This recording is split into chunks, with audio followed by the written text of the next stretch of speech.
Bonjour, je vais vous présenter l'avancement et quelques résultats de notre projet qui porte sur les changements de végétation sur les îlots rocheux de haute montagne dans le massif du Mont Blanc. Euh, Notre méthodologie générale est celle de ce qu'on peut appeler la botanique historique, qui est en fait une approche assez rarement employée, qui consiste à exploiter les inventaires historiques afin de réaliser des comparaisons diachroniques de la composition végétale d'un site ou d'une région. Ce qui permet de mesurer de manière empirique et puis surtout de manière vraiment tangible les changements de végétation, de communautés végétales et de structure de ces communautés sur le long terme. Autant dire que ce sont des opportunités assez rares et généralement très instructives. Alors cela a été réalisé sur la flore alpine déjà, sur de multiples sommets en Europe, ce qui était l'objet du travail de Steinbauer, qui a été assez remarqué il y a 2 ans, et qui a montré que le nombre d'espèces présentes sur ces sommets avait tendance à augmenter, et que ce phénomène s'était accéléré au cours des dernières décennies. Alors, ce qui t'a rapproché, bien sûr, du phénomène dit d'amplification alpine, c'est-à-dire que l'intensité du réchauffement climatique actuel augmente avec l'altitude, comme on peut le voir sur les graphiques de droite. Alors, nous faisons usage ici d'une référence historique unique, qui est celle laissée par Venance Payot, qui, en plus d'avoir été maire de Chamonix, était aussi collectionneur, naturaliste et en particulier botaniste. On lui doit notamment des inventaires botaniques méticuleux qu'il a répétés sur certains îlots rocheux du massif du Mont Blanc, avec, il faut le dire, un effort de prospection particulièrement conséquent. Donc des observations d'une grande qualité, d'une grande précision sur laquelle se base notre projet.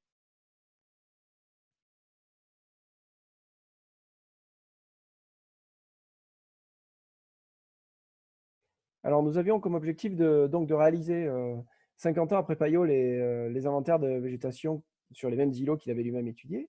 Alors ces îlots sont donc, comme vous le pouvez voir sur les deux cartes, je vais partir des plus basses altitudes, sont les îlots du Tacu, du Couvercle, l'îlot du Léchaud et ouais, l'îlot de Léchaud et l'îlot de Talefre, enfin aussi appelé le jardin de Talefre, hein, qui sont donc dans la zone de la mer de glace et du glacier de Léchaud.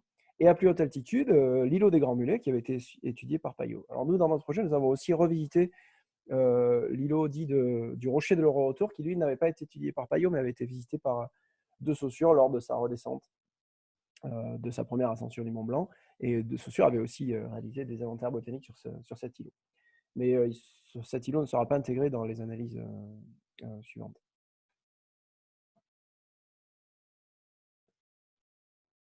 Alors, contre toute attente, je dois dire, car ce fut une année assez compliquée pour des raisons que nous connaissons tous, mais aussi pour des raisons climatiques, le terrain 2020 s'est bien réussi. Alors je dis contre toute attente parce qu'il y a eu quand même euh, une énorme perturbation hivernale qui s'est abattue sur les Alpes du Nord dans la deuxième moitié de juin, et ça a un peu compliqué l'organisation de la suite du terrain. Mais bon, nous avons revisité tous les îlots cette année, et je veux dire que c'était déjà en soi une première réussite vraiment satisfaisante. Donc, tous les inventaires botaniques ont été réalisés. Voici les premiers résultats après les premiers dépouillements de données qui ont été réalisés par Cédric.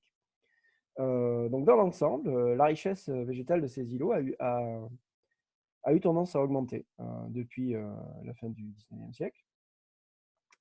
Et cet accroissement de richesse est très prononcé pour les îlots qui sont à plus basse altitude. Donc, à gauche sur le graphe, d'accord, vous pouvez voir la richesse spécifique qui a été évaluée par Payot en 1870 et celle qui a été évaluée par notre revisite en 2020.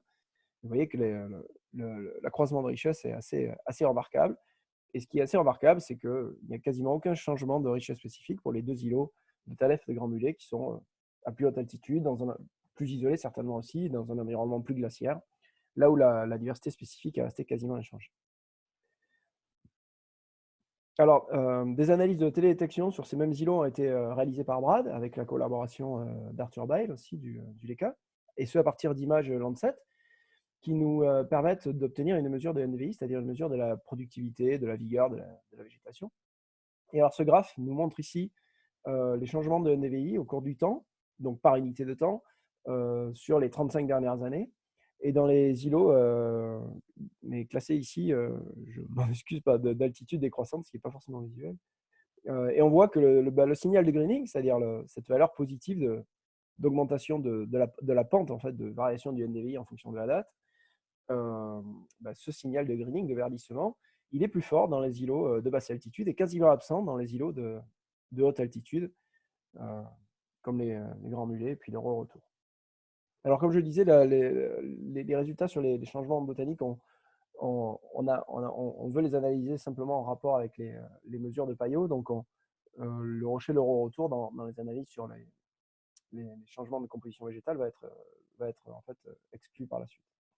Et d'ailleurs, vous voyez que ce signal de verdissement colle parfaitement avec les changements de végétation tels qu'on peut les observer avec une mesure de bêta-diversité dans le temps. Donc, ça, c'est une mesure classique de différenciation des communautés végétales dans le temps.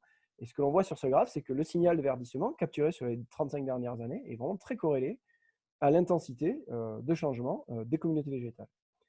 Alors, ce n'est pas ici les analyses définitives de NDVI que m'a fait passer Brad. Je crois avoir compris que sur les lots de Grand Mulets, il y avait des pixels qui avaient été analysés qui composaient qui étaient particulièrement, qui avaient un nombrage important, et ces pixels seront ensuite exclus de l'analyse. Donc, il faudra refaire ces analyses de verdissement. Mais bon, vous pourriez voir ici déjà des résultats préliminaires qui sont vraiment très encourageants. Donc, on peut aussi regarder des signatures plus fines, plus précises de changements écologiques en regardant les changements d'abondance des espèces. Alors ça, c'est un problème inhérent en analyse diachronique, c'est qu'il est très difficile d'interpréter les changements d'abondance, puisque bien sûr, ils sont principalement dus à des différences d'intensité de prospection. Mais on peut quand même, avec un raisonnement simple, considérer que les espèces très abondantes, voire dominantes à la date de 2020, mais qui n'avaient pas été notées par Payot, ou alors étaient même absentes, voire très rares, au mieux rares à la fin du 19e siècle. C'est-à-dire qu'en fait, ces espèces que nous, on voit comme des espèces structurantes ou très abondantes, bah, si elles étaient absentes des relevés de Payot, ou alors très très rares dans les relevés de Payot, bah, c'est simplement qu'on a bien affaire à des espèces qui sont en forte augmentation depuis la fin du 19e. Et ça, c'est vraiment frappant, puisque ça concerne notamment plusieurs espèces de ligneux bas, donc du genre Salix, Vaccinium ou Juniperus.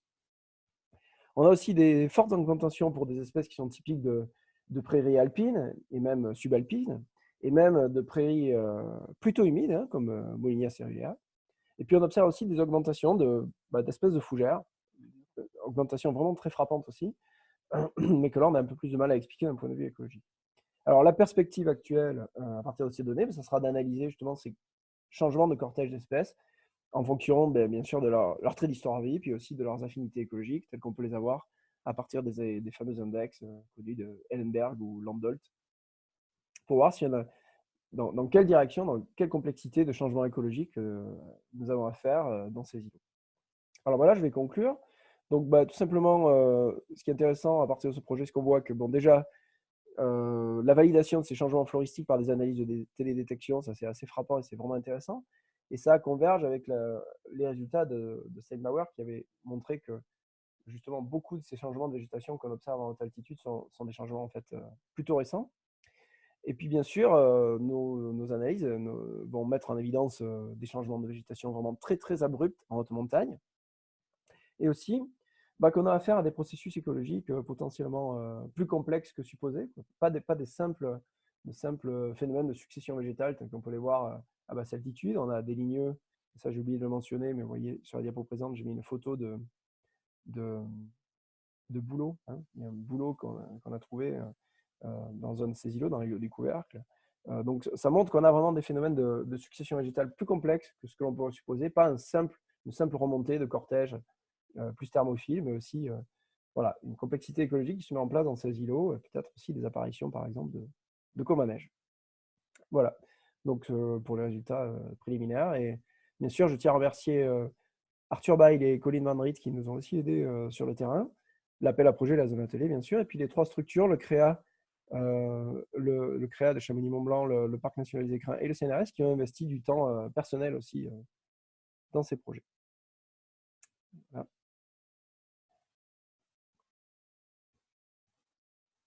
Et je vous remercie de votre attention. Au revoir.